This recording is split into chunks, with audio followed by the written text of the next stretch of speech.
Iran आणि अमेरिकेची युद्धजन्य परिस्थिती संपूर्ण जगामध्ये सध्या परिस्थिती आहे आणि या परिस्थितीच्या पार्श्वभूमीवरती ठिकठिकाणी त्याचा फटका बसलेला आपल्याला पाहायला मिळतोय। त्याचसोबतच पर्यटन व्यवसायामध्ये कशा पद्धतीने फटका बसला याविषयी बोलण्यासाठी विश्वजित पाटील जे राजाराणी ते आपल्यासोबत आहेत, आपण त्यांच्याशी बातचीत करणार आहोत। सर, गेल्या 2 दिवसांपासून संपूर्ण इराण आणि अमेरिकेच्या युद्धाची पार्श्वभूमी सध्या सुरू आहे। अनेक आंतरराष्ट्रीय फ्लाइट्स ज्या आहेत त्या देखील रद्द झालेल्या आहेत। काय पर्यटन व्यवसायामध्ये सध्या काय परिस्थिती आहे, काय सांगाल? की पर्यटन व्यवसायामध्ये हे अतिशय एक दुःखद घटना घडली आहे, ज्याच्यामुळे जे तिकडे लोक आहेत आमचे किंवा इतर पर्यटक जे गल्फमध्ये आहेत, दुबई म्हणा, ओमान किंवा बहरेनला वगैरे, हे मोठ्या संख्येने तिकडे अडकले आहेत। आणि नॉट जस्ट पर्यटक, पण जे बिझनेस करायला गेले आहेत किंवा स्टुडंट्स आहेत, आणि ह्यासोबत इकडून जाणारे पुढे मार्च आणि एप्रिलमध्ये ज्यांची बुकिंग्ज आहेत त्यांना तर अतिशय म्हणजे की सगळ्यांनाच टूर्स कॅन्सल करायचे आहेत। त्यांचे जे पॅकेजेस त्यांनी बुक केले आहेत ती सगळी कॅन्सल करायची आहेत, कारण अशा परिस्थितीत कोणी तयार नाही आहे जायला, मिडल ईस्ट ॲटलिस्ट। आता सध्याची तुमच्याकडून किती पर्यटक जे आहेत ते बाहेरच्या देशामध्ये गेलेले आहेत आणि ते किती जण आहेत असे साधारण, आणि किती जणांनी, आता तुम्ही म्हणताय की मार्च एप्रिल मे मध्ये अनेकांनी बुकिंग केली होती ती देखील रद्द केली, याची आकडेवारी साधारण कशी? ती आकडेवारी म्हणजे आत्ता जे आमचे पर्यटक गल्फमध्ये वगैरे असतील, दुबईला वगैरे जे आहेत, त्यांना मेन आम्हाला की परत लवकरात लवकर कसं आणता येईल, सगळे सेफ आहेत।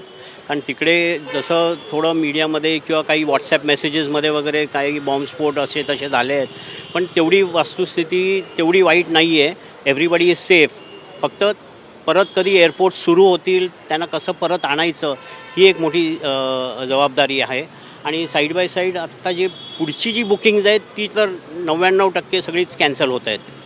पर्यटन व्यवसायासमोर किती मोठं आव्हान असणार आहे? कारण की मागच्या वेळेस आपण जर पाहिलं तर ऐन ज्यावेळेस सीझन होतं त्यावेळेस पेहलगाम हल्ला झाला, काश्मीरमध्ये जाणारे पर्यटक होते, मोठ्या प्रमाणात त्यांनी देखील फ्लाईट्स आपल्या रद्द केल्या, आपल्या बुकिंग रद्द केल्या, आणि त्यानंतर आता जो मार्च एप्रिल आणि मे या सुट्टीच्या कालावधीमध्ये मोठ्या प्रमाणात पर्यटक परदेशामध्ये फिरायला जातात, त्याच्यामुळे याचा परिणाम पर्यटन व्यवसायाला किती प्रमाणात झाला?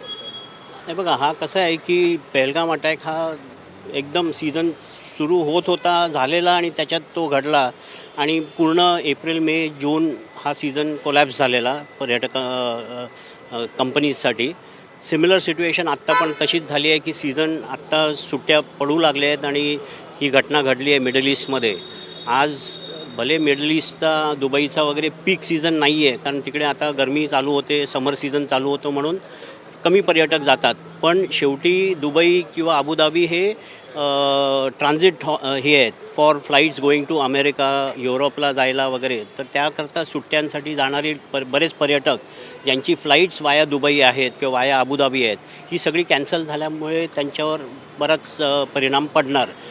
इन टर्म्स ऑफ टुरिस्टना त्यांची फ्लाईट तिकीट्स कॅन्सल करायला लागणार, फ्लाईट्सच ऑपरेटिंग नाही आहेत, बरीच एअरपोर्ट्स सगळी बंद आहेत। आव्हान आपण कसं पेलू शकणार? कारण की वारंवार पर्यटन व्यवसायाला अशा पद्धतीने फटका बसतोय।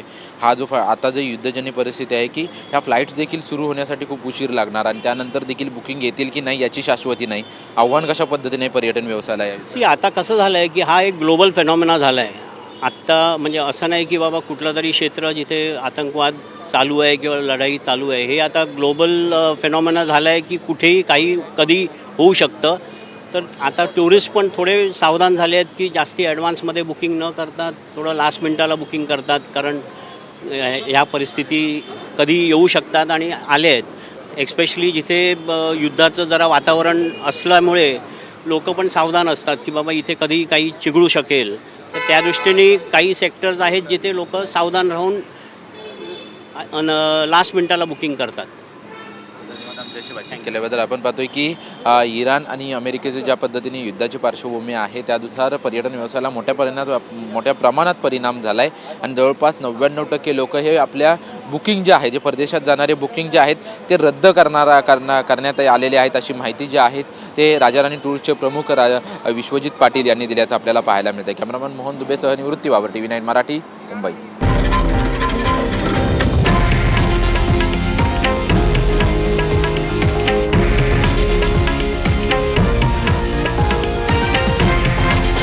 हे आहे देशातील नंबर 1 न्यूज नेटवर्क आणि आपण पाहत आहात TV9 मराठी, एकमेव